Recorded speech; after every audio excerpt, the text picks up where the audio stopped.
Assalamu alaikum viewers and welcome to a Brass Tack special. I don't need to tell you what Brass Tack is all about, but آپ یقیناً ہمارے پچھلے programmes دیکھتے آئے ہوں گے. ہمارے جو ڈیفینس اینالسٹ ہیں اور زید حامد صاحب جو کہ آج ہمارے ساتھ موجود ہیں یہاں. And what we are going to talk about today, what Zaid Saab is going to talk about today is basically a continuation of our program which was shown a week earlier. تو پہلے میں درخواست کرتی ہوں آپ سے زید صاحب, thank you so much for joining us today, اور آپ کی باتیں جو ہیں وہ ماشاءاللہ they have a very in-depth analysis of the entire geopolitical situation in Pakistan. And not only that, آپ کے پچھلے ٹاک میں آپ نے ایک spiritual angle سے and the role of spiritual forces in the geopolitical situation which Pakistan faces today, اس حوالے سے آپ نے کافی گفتگو کی تھی. So if you can tell us basically before we put questions to you, we have a very varied group of people in our program today who are all very well knowledgeable, and they have of course they all must have their own viewpoints. So it will be we could start the question and answering system after آپ اگر ہمیں پہلے اپنے بتائیں کہ آج what angle you're going to be looking at things from. Thank you Qudsia. دیکھیے آج جس طرح آپ نے بتایا کہ ہمارے یہ پچھلے پروگرام سے پیوستہ یہ پروگرام ہے. ہم نے پچھلے پروگرام میں جس موضوع کا انتخاب کیا تھا وہ ایک غیر معمولی موضوع تھا, اس میں کوئی شبہ نہیں ہے. یعنی پاکستان میں اس سے پہلے اس موضوع پر اس انداز سے بات نہیں کی گئی, اور ہم نے جان کے کی تھی. یعنی ہم نے یہ بات, ہمیں معلوم ہے کہ ہم اپنی کریڈیبلٹی ایٹ سٹیک رکھ رہے ہیں اس موضوع پہ بات کریں. لوگ اکثر گھبراتے ہیں, لوگ اس پہ گھبراتے بھی ہیں اور شک کی نگاہ سے بھی دیکھیں گے. اینڈ ٹو بی آنیسٹ کچھ لوگ ہمیں انسین بھی کہیں گے. پیپل ول سے کہ شاید یہ دیوانے ہیں کہ اس موضوع کا انتخاب انہوں نے کیوں کیا. مگر دا فیکٹ از کہ جیسے ہم نے بات آپ سے کہی تھی کہ ہم نے اپنی تمام تر آرگومنٹس کی بنیاد قرآن, سنت اور اس کنفرم مسلم ہسٹری پہ رکھی تھی کہ جس کا ڈینائل پاسبل نہیں ہے. ٹھیک ہے, اس کی آرگومنٹس بنیاد جو ان کی تھی, یہ مثالیں ہمیں تواتر کے ساتھ صحابہ کرام میں بھی ملتی ہیں. حضرت عمر رضی اللہ تعالیٰ عنہ کا بہت مشہور واقعہ ہے وہ کہ مدینے میں آپ خطبہ دیتے ہوئے آپ نے فرمایا یا ساریہ تو الجبل, یعنی ساریہ پہاڑ کے پیچھے دیکھو. یعنی پرشیا میں مسلمان آرمیز لڑ رہی تھی اور وہاں پہ ان کو خبر ملتی, ان کو آواز سنائی دیتی ہے کہ پہاڑ کے پیچھے دیکھو. مدینے میں خطبہ دے رہے ہیں اور میسج وہاں جا رہا ہے, آواز دے رہے ہیں, because he was watching live by satellite اور live by whatever means. Umar رضی اللہ تعالیٰ عنہ دیکھ رہے تھے اس معاملے کو, اور وہاں پہ مسلمان کمانڈر کو خبر ملتی ہے کہ پہاڑ کے پیچھے دشمن کی فوج آ رہی ہے. ایک ایونٹ ہے. حضرت عمر کا دوسرا بڑا واقعہ مشہور ہے کہ جب مصر کو آپ نے دریائے نیل کو آپ نے خط لکھا اور دریائے نیل میں ڈال دیا کیونکہ سیلاب آیا کرتا تھا وہاں پہ, آپ کے خط لکھنے سے سیلاب آنے بند ہو گئے. یہ ریکارڈڈ ہسٹری کے واقع. پھر وہ پرشیا میں جو بہت مشہور اگین ریکارڈڈ واقعہ ہے کہ جب پرشین آرمی شکست کھا کے دریا کے پرلی طرف تھی اور مسلمان فوج اس طرف تھی اور بیچ میں دریا طوفانی تھا اور ممکن نہیں تھا اس بات کا کہ مسلمان آرمی دریا کراس کر سکتی, تو اس پر مسلمان فوجوں نے اپنے تمام گھوڑے دریاؤں میں ڈال دیے, اور جس پر پرشینز ہسٹورک الفاظ ہیں کہ یہ کہتے ہوئے بھاگ گئے وہاں سے کہ دیواں آمدن دیواں آمدن, دیو آ گئے اور دیو آ گئے. یہ تاریخ نے یہ الفاظ ریکارڈ کیے ہوئے ہیں. اور اس پر علامہ اقبال کا وہ خوبصورت شعر ہے کہ دشت بھی نہ چھوڑے ہم نے بحر ظلمات میں, دریا بھی نہ چھوڑے ہم نے بحر ظلمات میں دوڑا دیے گھوڑے ہم نے. Iqbal has referred to this particular incident and event. Now what we are trying to say is کہ اب اسی طرح بہت ساری پریڈکشنز, بہت ساری پروفیسیز ان کے پاس بھی ہیں. یعنی حضور صلی اللہ علیہ وآلہ وسلم کے مدینے میں پیدائش, مدینے میں تشریف لانے سے پہلے مدینے کے یہودیوں کو معلوم تھا کہ ریکارڈ آن ہسٹری موجود ہے کہ they were expecting a prophet to come. پھر انہوں نے حضور صلی اللہ علیہ وآلہ وسلم سے اختلاف کیوں کیا؟ You see, they agreed with the man. ان کو یہ تو پتا تھا کہ ایک نبی نے آنا ہے. They agreed with the mission, if I say, کہ ان کو یہ معلوم تھا کہ نبوت کا سلسلہ چل رہا ہے اور ایک پروفیسی, ایک نبی نے آنا ہے. But they disagreed with the man. صاحب انہوں نے کہا یہ ہم میں پیدا ہونا تھا, یہودیوں میں ہونا تھا, یہ قریش میں کیوں پیدا ہو گئے؟ خبر ان کے پاس بھی تھی, انفارمیشن ان کے پاس بھی تھی کہ ایک انسان نے آنا, اور انہوں نے, جبکہ قرآن کہتا ہے کہ یہ حضور کو اس طرح پہچانتے تھے جس طرح اپنے بچوں کو پہچانتے ہیں. قرآن کے الفاظ ہیں دوبارہ. So the question is, آئیے اب ہم نیچے آتے ہیں تھوڑا سا. جس طرح مسلمان آج ہم بات کر رہے ہیں کہ حضور کی احادیث کے اوپر جو 900 سال اور آج تک مسلمان اپنی جیو اسٹریٹجی پالیسیز بلڈ کر سکتے ہیں, تو کوشچن از کہ کیا آج جو زائنسٹ آئیڈیالوجی ہے کیا وہ بھی صرف فزیکل ایونٹس پہ اپنی جیو اسٹریٹجی بلڈ کر رہی ہے, یا اس کے پاس بھی کوئی اسپرچل فورسز ہیں جن کو وہ استعمال کر رہی ہے جس طرح فرعون پہلے استعمال کرتا آیا تھا؟ دیکھیے آج جو نیو کون آئیڈیالوجی ہے، نیو کون کنزرویٹو ایوانجیلیکل کرسچن زائنسٹ جن کو ہم کہتے ہیں، یہ ایک بہت ہارڈ کور کرسچن آئیڈیالوجی ہے جس کی بنیاد اپنی پیشن گوئیوں پہ ہے. یہ جو گریٹر اسرائیل کا کانسیپٹ ہے جس کے نتیجے میں یہ پوری دنیا میں اس وقت فساد برپا کیے ہوئے ہیں، پوری دنیا کی جو جیو پالیٹکس اور جیو اکنامکس تبدیل ہو رہی ہے، اس کی بنیاد پیشن گوئیوں پہ ہے. اس کی بنیاد ان خبروں پہ ہے جو ان کے جادوگروں اور کہنوں نے ان کو اسی طرح دیے ہوئے ہیں جس طرح موسیٰ علیہ السلام کے پیدا ہونے سے پہلے فرعون کو اس کے کہنوں اور جادوگروں نے خبریں دی ہوئی تھیں. اسی لیے یہ گریٹر اسرائیل کا کانسیپٹ آپ دیکھیں تو یہ مدینے کی ریاست تک آتے ہیں، یہ مدینہ واپس آنا چاہتے ہیں، سمپلی کہ ان کو یہ معلوم ہے کہ نبی نے مدینے میں ہونا تھا. And that is why the borders of greater Israel مدینے کی ریاست تک پہنچ رہے ہیں. یہ ابھی تک اس نبی کے آنے کا انتظار کر رہے ہیں جو 1400 سال پہلے آ چکے ہیں.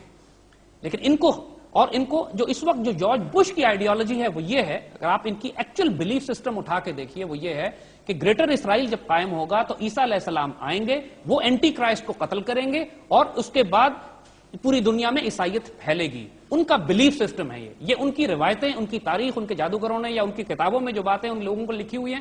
So they are extremely spiritual agenda, یعنی ایک نیگیٹو ایول صحیح، لیکن وہ اگین ان کی جو سورسز آف انفارمیشن ہے جس پہ اس وقت امریکن فارن پالیسی بلڈ کر رہی ہے، وہ امریکن فارن پالیسی اور زائنسٹ اور Israeli foreign policy is build on spiritual information, spiritual intelligence پہ ہیں وہ لوگ.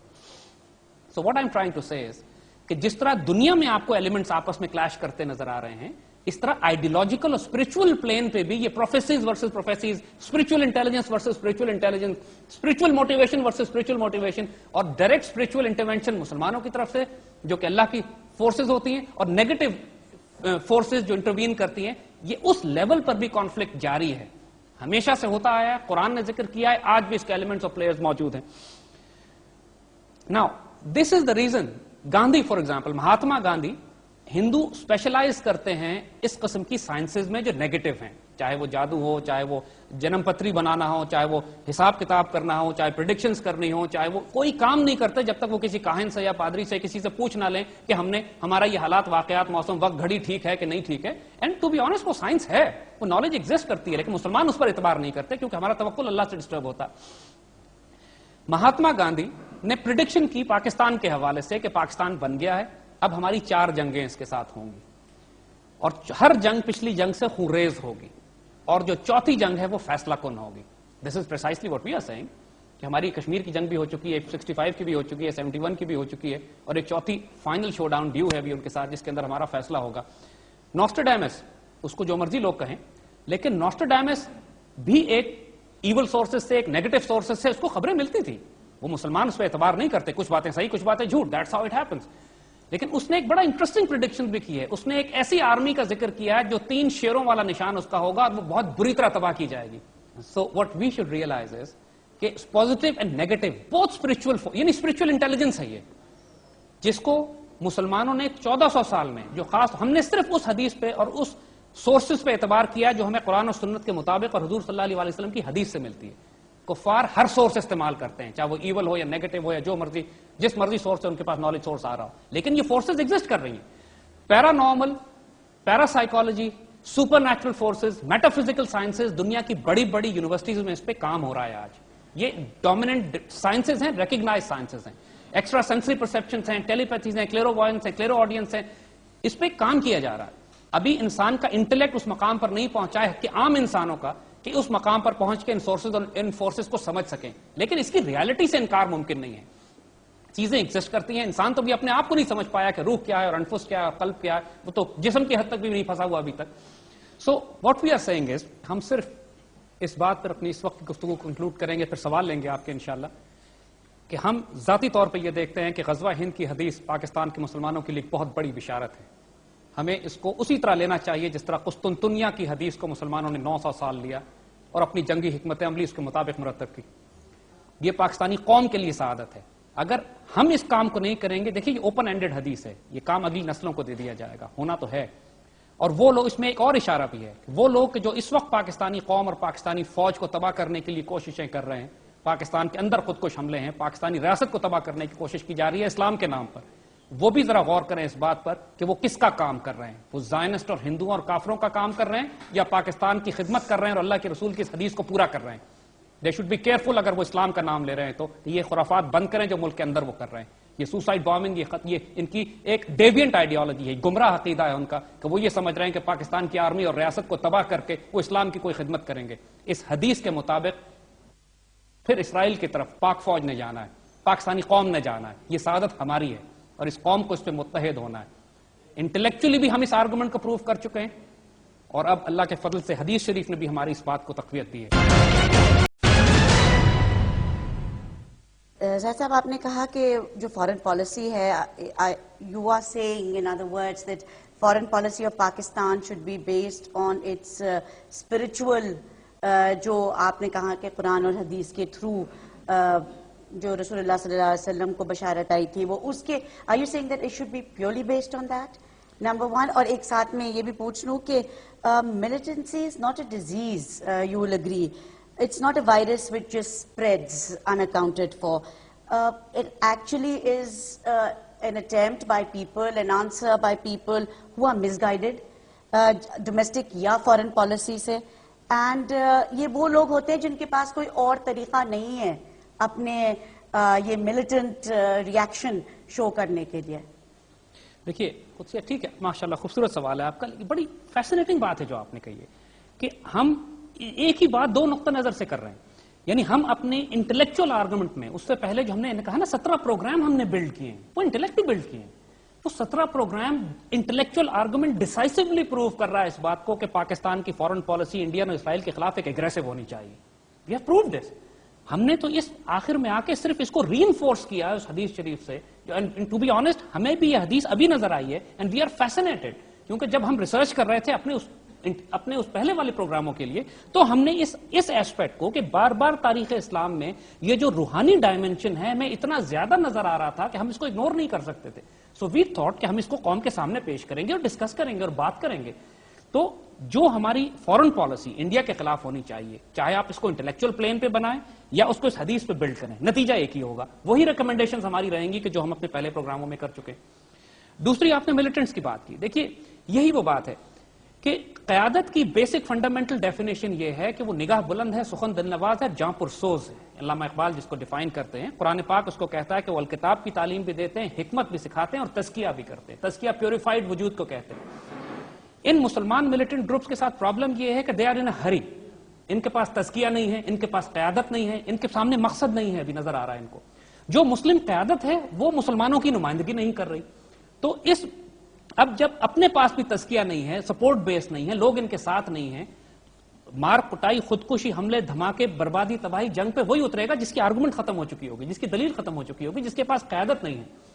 انفارچونیٹلی ہمارا معاشرہ اس وقت ایک اسپرچول سوسائٹی نہیں ہے, ہماری قیادت روحانی قیادتیں نہیں. کیا یہ پھر نیگیٹو اسپرچولیٹی ہوگی جو یہ ملیٹنٹس کہتے ہیں اگر ہم سوسائڈ بامبنگز کر لیں تو ہم سیدھے جنت میں جائیں گے اور ہمیں یہ حوریں ملیں گی, مطلب یہ بہت قسم کے یہ ہم اس کو کہیں گے کہ شیطان کے وسوسے ہیں. تو یہ آپ کہیں گے نا کہ یہ ایک نیگیٹو یوز آف, کیونکہ اس میں کوئی مسلمان اس میں کنفیوز نہیں ہے کہ جس بے گناہ جس طرح بے درے قتل غارت پاکستان میں ہو رہا ہے, اس کے کرنے والے جنت میں نہیں جا رہے ہیں. دیٹ از بالکل کنفرم, اس میں کوئی ڈاؤٹ نہیں ہے. کیونکہ قرآن و سنت کی آرگومنٹ, دلیل, اسلام کا جو فیتھ, ہمارا دین, ہمارا ایمان, ہماری مورالٹی, ہمارا ویلیو سسٹم ہے, اس سے یہ جائز نہیں ہے کسی طرح. بالکل بالکل صحیح. جی آپ میں سے اب جو بھی صاحب چاہیں کہ یا آپ چاہیں کہ کویشچن کریں تو let's begin our questions to Zaid صاحب. First of all, though, Zaid Sahab, I must commend you for this, a very new angle to the history and the warfare and, formulation of your new strategies. لیکن اس میں سوال time کی کو relation شپ کا آ جاتا ہے. آپ نے کہا غزوہ ہند, کیا آپ کی نظر میں یہ ہو نہیں چکا already when whole India was under Muslim rule? ماشاءاللہ یہ بڑا ریلیونٹ سوال ہے کہ کیا یہ واقعہ ہو نہیں چکا ہے غزوہ ہند والی حدیث. میں آپ کے سامنے حدیث شریف کوٹ کر دیتا ہوں. پہلی بات دیکھیے, غزوہ ہند کی جو حدیث ہیں ایک نہیں ہے, کئی ہیں. اگر آپ ان تمام احادیث کو سامنے رکھیں تو پکچر بالکل واضح ہو سکتی ہے کہ یہ ماضی کی نہیں, یہ مستقبل کی بات ہو رہی ہے. کیونکہ جس آرمی کی بات کی جا رہی ہے جو انڈیا کیپچر کرے گی, اسی حدیث میں یہ بھی ذکر ہے کہ وہی آرمی اسرائیل پہ جائے گی. اور تاریخ اسلام میں آج تک کسی آرمی کا یہ پروفائل نہیں ہے اب تک کہ جس نے انڈیا پہ بھی اٹیک کیا اور اسرائیل پہ بھی. And being a fighter pilot you can understand یہ پروفائل صرف پاکستان آرمی کا ہے. ہم نے انڈینز کے خلاف بھی لڑا ہے, ہم نے اسرائیلیز کے ایئر کرافٹ کو بھی مار کے گرایا ہوا ہے 67 اور 74 میں. We are the only Muslim air force in the world, we are the only Muslim army. اور یہ پریڈکشن ابھی ہونی ہے کیونکہ حدیث شریف میں اگر آپ دیکھیے میں آپ کو ریپیٹ کر دیتا ہوں. حضرت ابو ہریرہ رضی اللہ تعالیٰ عنہ سے روایت ہے کہ حضور نے فرمایا کہ تمہارا ایک لشکر انڈیا سے جہاد کرے گا، ہند کا لفظ استعمال ہوا ہے، جہاد کرے گا، اس کو اللہ تعالیٰ فتح نصیب فرمائے گا، حتیٰ کہ یہ لشکر اہل ہند کے بادشاہوں کو خوف میں اور سلاسل میں پابند جکڑ لے، گرفتار کرے گا۔ اللہ اس لشکر کے گناہ معاف فرمائے گا، اور یہ ابھی لوٹیں گے تو شام میں عیسیٰ علیہ السلام کو پائیں گے اور ان کے ساتھ دیں گے اور آگے بڑھ کر حملہ کریں گے۔ Now this hadith is due، ابھی ہوا نہیں، عیسیٰ علیہ السلام کا ظہور نہیں ہوا ابھی۔ دوسری طرف غزوہ ہند کے بارے میں حضرت ابو ہریرہ کی ایک اور روایت ہے کہ آپ نے فرمایا کہ یہ غزوہ جس کو ملے وہ اس میں خرچ کرے، جو اس کے شہید ہیں وہ افضل الشہداء ہیں، اور جو اس کے غازی ہیں وہ جنتی ہیں، اور اس طرح کئی احادیث ہیں، ایک نہیں۔ تو کوشچن ہے کہ جہاں تک قیادت کا تعلق ہے، آپ نے اسپرچل سوسائٹی کی بات کی، بات بالکل ٹھیک ہے آپ کی، پہلے اسپرچل سوسائٹیز تھی، اب نہیں ہے۔ ابرہا کا لشکر جس ماحول میں تباہ کیا گیا تھا وہاں بھی کوئی اسپرچل سوسائٹی نہیں تھی، وہ تو کافروں کا ماحول تھا، مسلمان تو تھے ہی نہیں وہاں پہ۔ اللہ تعالیٰ کا جب اسٹریٹجک اسٹیک انوالوڈ ہوتا ہے تو وہ اپنی فورسز کو ڈپلوائے کرتا ہے، وہاں پہ اسٹریٹجک اسٹیک تھا، خانہ کعبہ تباہ ہو جاتا ہے۔ دوسری طرف جب قسطنطنیہ کیپچر ہوتا ہے تو ہر مسلمان فوجی نیک نہیں تھا اس میں، بات یہی جو حدیث شریف میں بتائی گئی ہے، اللہ ان کی غلطیاں معاف کرنے والا ہے۔ جب اللہ کا اسٹریٹجک اسٹیک انوالو ہوتا ہے، جب ایک کلیکٹیو ڈیسٹنی قوم کی، ایک اجتماعی طور پر قوم کی تقدیر تبدیل کی جا رہی ہوتی ہے، تو اس روحانی قیادت کی وجہ سے، اس فیصلہ کرنے کی وجہ سے، دیکھیے 1965 میں بھی ہم وہی قوم تھے جو ہم آج ہیں، اسی تک اچھے تھے، اتنے ہی برے تھے۔ 65 میں ہمارا موٹیویشن لیول کیا تھا؟ 65 کے واقعات میں صرف آپ کو کچھ کوٹ کر دیتا ہوں، یعنی بات اگر اس کی ہے تو کیونکہ جو بات آپ کہہ رہے ہیں یہ ریکارڈڈ فیکٹ ہے 65 کا کہ we so paranormal events taking place in that war, غیر معمولی واقعات ہمارے سامنے آئے ہیں۔ میں یہاں پہ اگین لبیک ممتاز مفتی کی کتاب ہے اسے کوٹ کر رہا ہوں، جس میں وہ کہہ رہے ہیں کہ اکتوبر 65 میں روزنامہ جنگ میں کئی خبریں اس موضوع پر شائع ہوئیں جن میں بھارتی قیدیوں کے بیانات بھی شامل تھے۔ ان بیانات کے مطالعے سے ظاہر ہے کہ بھارتی فوجی پاکستان کی اس فوج سے خائف تھے جو تلواروں سے لڑتی تھی اور جس گھوڑوں پہ سوار تھی تلواروں سے لڑتی تھی، جس کی تلواروں سے شعلے نکلتے تھے۔ Now you can say کہ this is strange, this is fiction، stories بنائی گئی ہیں، مگر I can tell you of events کہ جب ہماری گنز اپنی میکسیمم رینج سے 4 میل آگے فائر کر رہی تھی، کہ جب کیفیت یہ تھی کہ جب انڈین ٹینکس سیالکوٹ میں ہمارے گن ایریا میں آ چکے، آرٹلری گن ایریاز میں آ چکے تھے، اور حال یہ تھا کہ ہمارا artillery battery commander HE in load and AP load کے آرڈرز دے چکا تھا، یعنی ہائی ایکسپلوسیو شیلز کو نکال کے آرمر پیئرسنگ شیل لوڈ کیے جا رہے تھے کہ اب پہلی دفعہ ٹینکوں کی ہماری آرٹلری سے جنگ شروع ہونے والی تھی، اور دشمن اتنا ایڈوانس کر چکا تھا سیالکوٹ کیپچر کرنے کے لیے، and for no reason in a clear weather دھند آنی شروع ہو جاتی ہے، اور دھند آ کے اتنا دشمن کے ٹینکوں کو بلاک کرتی ہے کہ ان کی ویزیبلٹی بلاک ہو جاتی ہے اینڈ دے وڈرا۔ اس کو آپ اتفاق کہیں گے؟ I don't think so. Now what we are saying is یہ recorded events ہیں, these are not the events. Why I am telling you is because my father was a gunner officer. 65 کی وار میں his guns were firing 2 miles beyond their ranges, maximum range سے زیادہ، اور meat department کہتا ہے کہ اس وقت تھوڑا سا ونڈ ڈائریکشن چینج ہو گیا تھا تو یہ سب کچھ ہو گیا، but I don't consider it as a wind direction event. Events are different. So what I am telling you is کہ ہم جتنے بھی برے ہوں ہیں اسی نبی صلی اللہ علیہ وسلم کی امت میں سے۔ جب اللہ یہ فیصلہ کرتا ہے کہ ہم نے اس قوم کو ضائع نہیں کرنا تو اس کی غلطیوں اور کوتاہیوں پہ پردے بھی ڈال دیتا ہے۔ 65 میں یہ ہوا ہے ہمارے ساتھ، 71 میں ہم نے ڈیسائسو غلطیاں کی ہیں۔ دیکھیے 65 جنگ بدر کی آپ بات کرتے ہیں تو جنگی حکمت عملی ہم نے پوری ڈپلوائے کی تھی، وہاں ہم نے ہائر گراؤنڈ کیپچر کیا تھا، ہم نے پانی کے ریسورسز کور کر لیے تھے، دشمن کو ریتیلا گراؤنڈ دیا گیا تھا، وہاں پر ہماری فارورڈ پالیسی تھی جو ہم نے آگے جا کے ڈپلوائے کی تھی۔ اس کے بعد اللہ تعالیٰ نے فرشتے نازل کرنا شروع کیے، لیکن شرط یہ ہے کہ ایک اسپرچل سوسائٹی کے ساتھ ایک دنیا کی جو ریکوائرمنٹس ہیں جنگی حکمت عملی کی وہ بھی خوبصورت ہونے، ہاتھ پہ ہاتھ رکھ کے ہم نہیں بیٹھ سکتے۔ احد میں ہم نے اگر ہمیں سکھانے کے لیے ٹیکنیکل غلطی ہوئی، حکم عدولی ہوئی، ان آرچرز نے اپنا بیٹل اسٹیشن چھوڑ دیا، میدان جنگ کا وہ حصہ چھوڑ دیا جس سے ہم اپنا فلینک کور کر رہے تھے، نتیجتاً ہمیں غلطی، ہمیں چوٹ لگی، ہمیں تکلیف ہوئی اس کے اندر۔ تو ایون جنگ نبوی میں بھی جو غزوات جو ہوئے ہیں اس میں بھی ہمیں یہ پیغام دیا جا رہا ہے کہ spiritual forces as a force multiplier ہیں، لیکن آپ کو اپنی دنیا کی پلاننگ ترک نہیں کرنی۔ قرآن ہمیں حکم دے رہا ہے کہ اپنے تمام بیٹل اسٹیشن، اپنی بیٹل پلاننگ، اپنے ویپن سسٹم، اپنے نیوکلیر مسائل پروگرام، وعد لہم من استطاعتم کا جو حکم قرآن دے رہا ہے کہ جو کچھ تمہاری طاقت ہے اس کے مطابق اپنی فورس پلاننگ کرو، ہر طرح کے ریسورسز ڈپلوائے کرو، تو اس کو کرنا ہے، اس کو اوائڈ نہیں کر سکتے آپ۔ اگر اللہ تعالیٰ جب یہ فیصلہ کرتا ہے کہ کسی قوم کو عروج دینا ہے، دیکھیے مسلمانوں میں جب سول وارز ہو رہی تھیں حضرت عمر بن عبدالعزیز کے زمانے سے پہلے اور اس کے بعد بھی، ایک ڈیکیڈنٹ سوسائٹی، پرابلم شروع ہو گئی تھی مسلمان معاشرے میں، لیکن ایک اسپرچل لیڈرشپ کے آنے سے، عمر بن عبدالعزیز رضی اللہ تعالیٰ عنہ، ان کے آنے سے 3 سال میں سوسائٹی ایسی تبدیل ہوئی کہ لوگ زکات لے کے پھرتے تھے اور کوئی زکات لینے والا نہیں ہوتا تھا۔ دیکھیے 2 کنڈیشنز ہوتی ہیں اسپرچل لیڈرشپ کے آنے کی۔ ایک تو یہ ہے کہ وہ طریقہ جو خلفائے راشدین کے زمانے میں تھا کہ مسلمان اپنے اندر سے اپنے فائنسٹ کو الیکٹ کر لیں، یعنی سب آج کل ہمارے معاشرے میں یہ ہوتا ہے کہ ہمارے معاشرے کے بدترین اور بدکردار الیکٹ ہو کے اوپر جاتے ہیں، اس زمانے کے معاشرے میں اعلیٰ ترین لوگ اوپر جاتے تھے. اگر یہ پروسیس نہیں ہے تو دوسرا اللہ تعالیٰ جب رحم کرنا چاہتا ہے تو عمر بن عبدالعزیز جیسی لیڈرشپ کو آؤٹ آف نو ویئر بھیج دیتا ہے. جب اس نے معاشرے کو تبدیل کرنا ہے, اس اسپرچل مومنٹم کو اور فزیکل مومنٹم کو توڑنا نہیں ہے اس میں. یہ ڈیسائسو تاریخ اسلام میں آپ اٹھا کے دیکھ لیجیے, حدیث شریف میں بھی اور تاریخ میں واضح ہے کہ جب بھی مسلمان ایک زوال میں پہنچتے ہیں, کچھ عرصے کے بعد کوئی دین کا مجدد, کوئی جنرل, کوئی سپاہ سالار, کوئی ایسا لیڈر اللہ تعالیٰ بھیجتا ہے آؤٹ آف نو ویئر. صلاح الدین ایوبی کو حالات نے نہیں پیدا کیا تھا. Mujaddid Alf Sani was not created. Welcome back, very interesting conversation. Viewers آپ اگری کریں گے. مریم, آپ غالباً کچھ پوچھنا چاہ رہی ہیں. میں پوچھنا چاہ رہی تھی کہ 1965 کے روحانی واقعات کے بارے میں ابھی زید صاحب نے کچھ ہائی لائٹ بھی کیا, لیکن 1971 میں ایسی ہم سے کیا غلطیاں ہو گئی تھیں ایز اے قوم, ایز اے قیادت, کہ ہمیں وہ روحانی مدد حاصل نہیں ہو سکی اور ہمارا ملک تقسیم ہوا. یہی سوال سب سے پہلے اٹھایا جائے گا لوگوں کا کہ بھائی 65 میں اگر اللہ نے مدد کی تھی تو 71 میں ہمیں کیوں نہیں کی.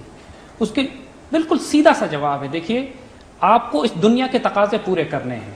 اس دنیا کے تقاضے یہ ہیں کہ آپ کی ملٹری پلاننگ, آپ کی ڈپلائمنٹ, آپ کی لیڈرشپ, آپ کا اتحاد, آپ کی یونٹی, جو بنیادی قاعدے ہیں اس دنیا میں سروائیو کرنے کے, ان کو آپ نے پورا کرنا ہے. 65 میں ہماری پوری قوم سیسا پلائی ہوئی دیوار بنی ہوئی تھی. 71 میں ہم بٹے ہوئے تھے, آپس میں ایک دوسرے کے ساتھ خونریزی کر رہے تھے. اور یہ بات ہمیں حضور صلی اللہ علیہ وسلم کے غزوات سے یہ بات ہم نے سیکھی ہے کہ جب آپس میں انسان یا تکبر کرے یا جس طرح غزوہ حنین میں قرآن ذکر کرتا ہے کہ مسلمانوں نے ایروگنس کیا, مسلمانوں نے کہا آج ہماری تعداد اتنی زیادہ ہے کہ آج ہمیں کوئی شکست نہیں دے سکتا, اور اس کے باوجود حضور صلی اللہ علیہ وسلم کی موجودگی میں مسلمانوں کو نقصان اٹھانا پڑا. اسی طرح احد میں حکم عدولی ہوئی, وہ جو ریکوائرمنٹس ہیں جنگی حکمت عملی کے وہ پورے نہیں کیے گئے, مسلمانوں کو نقصان اٹھانا پڑا. 71 میں برکت نہیں تھی ہماری, جس کو ہم لفظ استعمال کرتے ہیں, جو عام ہمارے گھروں میں عام استعمال ہوتا ہے کہ یار برکت ہے اس چیز میں اور اس میں برکت نہیں ہے. 65 میں قوم میں برکت تھی, اللہ کی مدد ہمارے پاس آئی. 71 میں برکت نہیں تھی, ہم آپس میں پھوٹے پڑے تھے, آپس میں لڑ رہے تھے. قرآن فنڈامنٹل کنڈیشن دیتا ہے کہ جب تم آپس میں اختلاف کرو گے تو تمہاری ہوا نکل جائے گی, you will not be able to fight. اور یہی ہوا ہمارے ساتھ. جو بات کہیں بالکل ٹھیک ہے, فنڈامنٹل کنڈیشنز ہم کو پوری کرنی ہے جو شرائط اللہ نے دی ہیں. ہمیں اپنی پلاننگ بھی پوری کرنی ہے, اپنے آپ کو کم از کم ایک منیمم معیار روحانیت کا اور منیمم معیار اخلاقیات کا اور موریلٹی کا اور کردار کا دکھانا ہے, اور پھر اللہ سے دعا کرنے کی اللہ باقی جو غلطیاں کوتاہیاں ہیں ان کو کمپنسیٹ کر دو. And so it happens.